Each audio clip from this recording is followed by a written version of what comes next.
Hello and welcome to another episode of Music Theory 101. So far we've talked about all the general aspects of the staff except one thing. The key signature. So today we are talking about accidentals.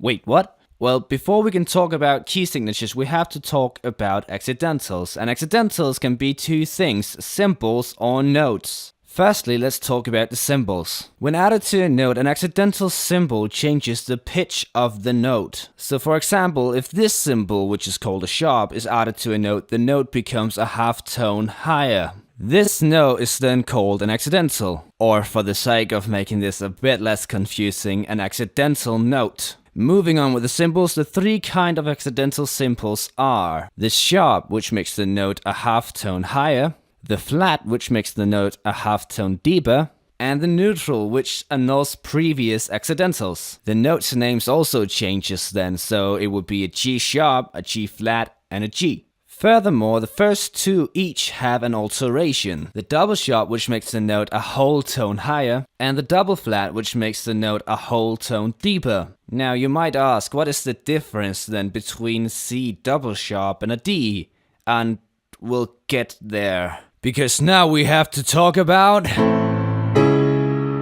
key signatures. But before we can talk about key signatures, and yes, I'm leading you off again, we have to talk about scales. Scales are a series of notes that follow a certain pattern of intervals, where intervals is the pitch difference between two notes. If this is confusing, don't worry, it'll get easier to understand later when we're dealing with examples, so just hold on for now.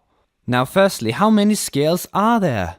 Well, practically infinitively many. As long as people can make up new patterns, there are new scales. But the two most common, and the one we're dealing with today, is the major and the minor. The major has a pattern that looks like this and it sounds like this. And the minor has a pattern that looks like this and it sounds like this.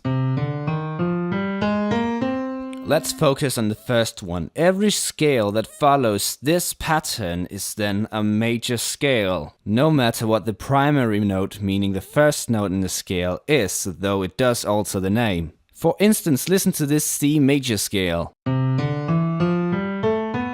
And then listen to this D major scale. Notice that the feeling of the two is the same despite the notes being higher in the latter. Each note also has a name depending on the relation to the scale. So it's called the primary, the second, the third, fourth, fifth, and so on. Furthermore, notice how we use accidentals to make sure the intervals of the pattern fits with the notes. This leads back to the question, what is the difference between a C double sharp and a D? If you, for instance, have a A sharp major scale, we have to start from an A sharp and follow our pattern from there. Notice that this note is put in the position of the C note, but because it needs to be a whole tone higher than the B sharp, it becomes a C double sharp. And now we are finally going to talk about... No wait, actually we are out of time, but next week we'll talk about them, I promise. For now, my name is Alexander Clark. I hope you enjoyed the video and I'll see you next week.